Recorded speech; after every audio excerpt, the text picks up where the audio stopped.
We have a third PBZ here with the Protoss player starting to the left side of the map. In the red, we have our Slayers player. It is Puzzle once again. Street Fighter Boys will confirm it. Slayers Puzzle. Thank you very much. My God. I thought maybe Choya was there. Thank you, Street Fighter Man, for confirming this. Nah, he doesn't look like Choya. No. This is definitely Puzzle. In the blue jersey and to the top, in the blue color, we have our Zerg who was able to tie it on dual side. I am true. I feel like Puzzle has definitely kept his hair looking sharp all the time. And, you know, like you said, it's obviously not Choya there on the booth. Choya, however, he put a lot of coloring into his hair, but otherwise he's kind of let it go. He permed it a little bit, it was kind of curly, but now it's just this mesh of somewhat permy looking, somewhat colored. It's Choya needs to go with a hairstylist, I think. Look at that. I've seen this before. I haven't. Every time I see it, I'm amazed. What is this? I haven't seen it. It's the planet that the spaceship, I guess, or spaceport, whatever this actually is orbiting around. It's a pretty sight to behold. Yeah, it's pretty cool. Reminds me of you know, Clone Wars Republic ships flying over Coruscant or something. By the way, while we talked about the map, earlier a little bit, one of the reasons why I really don't like it all that much is that, in my opinion, it is too big. Yeah. So in some of the matchups that we have, it just takes away options. You can't really get aggressive early on, or it's much harder to be aggressive early on. And I like the idea of putting macro maps out there where you have like a very long game. But in a lot of matchups, because you don't really have this early option of being aggressive, it takes away something and it just ends like... It doesn't really end in the game like on Calm Before the Storm, but it kind of goes the same way, you know?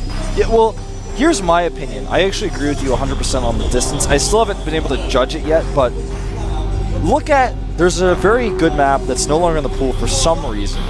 It's called Terminus Re, where it's a huge map. A good map? I can tell you the reason. It's a 4-player map, man. Play Zerg, then you know why. But it's a 4-player map. So that's the reason why. And Tal'Darim Ultra is the same way, because even though it's a huge map, it might be a game where you have options, where you're at close positions. It might be a game where you're cross positions. That idea, I mean, I understand there's a very fast third base in Terminus Re. It's like a little bit tough. Do you really like Terminus? I like the size and the design. I don't necessarily like the third base, the way the third base plays out on it, but... Which version of it? With the rocks, without the rocks, with a small with third, the rocks. big third? With the rocks. Okay. Alright. Small third with... if potentially you could have a small third with the rocks, I would like it better, but I don't think that version ever got used in tournaments. No. But I really liked Terminus Re. It's a map that definitely wasn't perfect, but it had a lot of potential.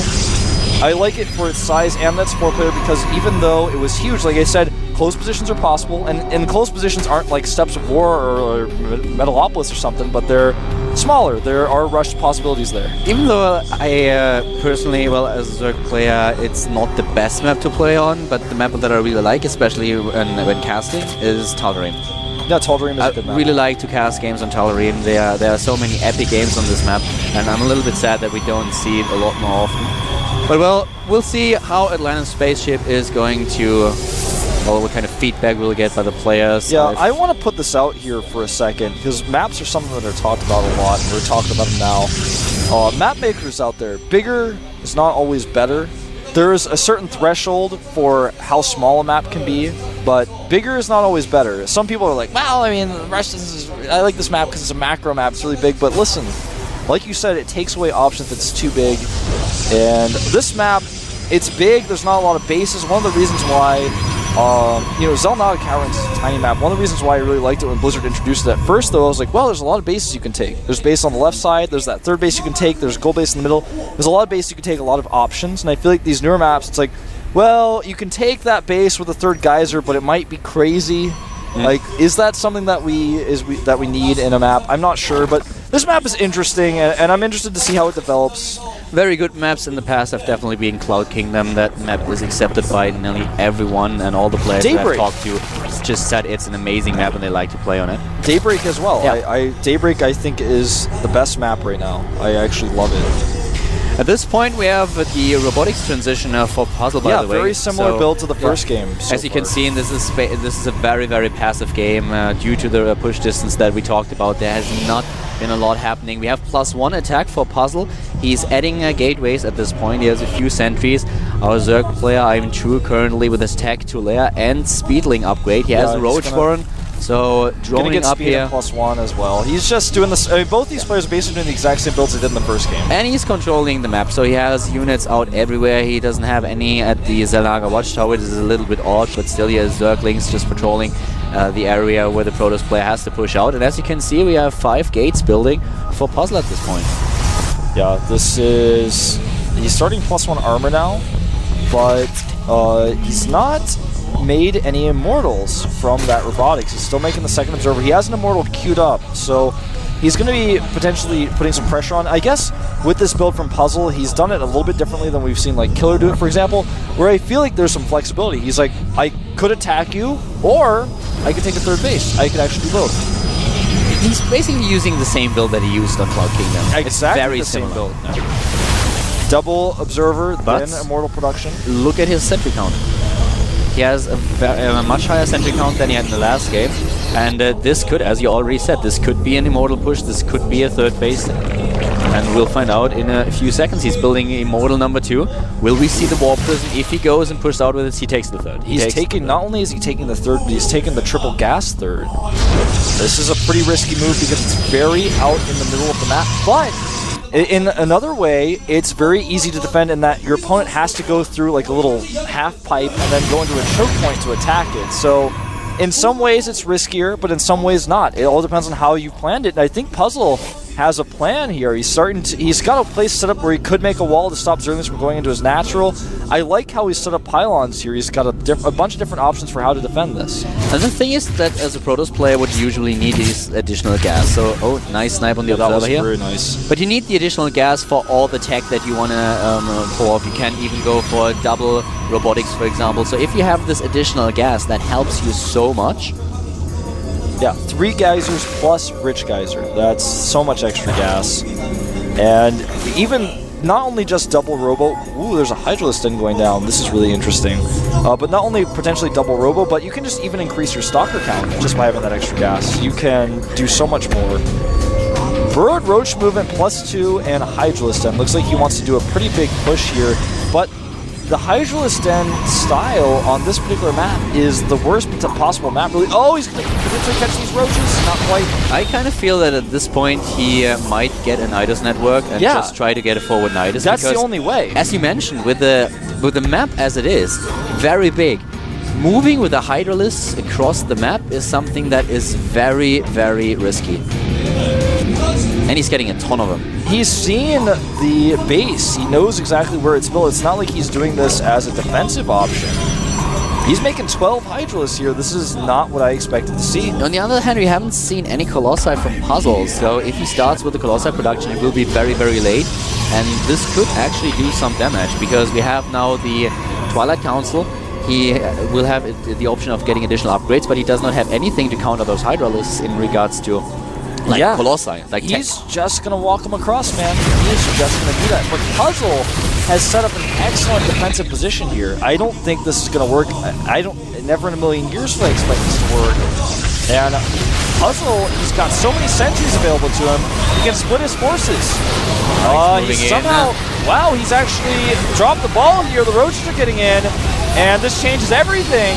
He has a lot of Immortals, though. He needs to take these Immortals out, and he's doing a decent job. The Hydralisks, most of them are already dead, but Puzzle is still not out of it. It's trying to take down the reinforcements, and those Immortals, so much damage. Another one joins the battle here, and, well, True is just falling apart. This 30 more Roaches on the way, but it's too late, man. They're not going to be here in time. +2 is now starting for Puzzle. Remember, Puzzle had 1-1 upgrades before that fight. And True had +1. His +2 is almost done, but guess what? It wasn't. And even with the mishap with allowing the Roaches to come from both sides, like I said, those Hydras, did you notice that like 8 Hydras came in after the Roaches were dead? Yeah. They, on another map, on a map like Antigua, for example, those roaches or those hydras are there, They're and just perhaps too you slow. win. But it's just too slow. You're exactly right. That's why we talked about the Nidus network. That might have been one of the options that he had in order to make sure that his units are getting there in time. Even a better roach creep highway would have been an option. But now we have +3 coming up, Blink, and he's transitioning into Robo Puzzle, that is, to get these Colossi. With all the models that he already has, I'm not sure if True should really commit to another attack here. Yeah, well, he's made the units, and he's like, well, I guess I got to do it. He's not going to go for the hive right away. He's got no infestation pit. He's going to commit to this. He needs to. He's got to do something with this, but will he be able to? I just don't think so. He can't attack into this. There are too many sentries, too many force fields. Cannons and Immortals as well. He's going to do it, Caldor. He's doing the unthinkable, but the force fields are excellent. Blink is almost done as well, and this attack is hopeless. He needs to get out of here. Yeah, there's no chance. No chance. He needs to retreat. This is exactly what he does at this point. And he has the infestation bit on its way. He has a 4th base, has 4 bases, and he tries to transition here, but we have 11 additional Hydralisks, which is so weird because he has to anticipate that there's going to be a Colossi transition for Puzzle. Puzzle is sticking with the 3 bases.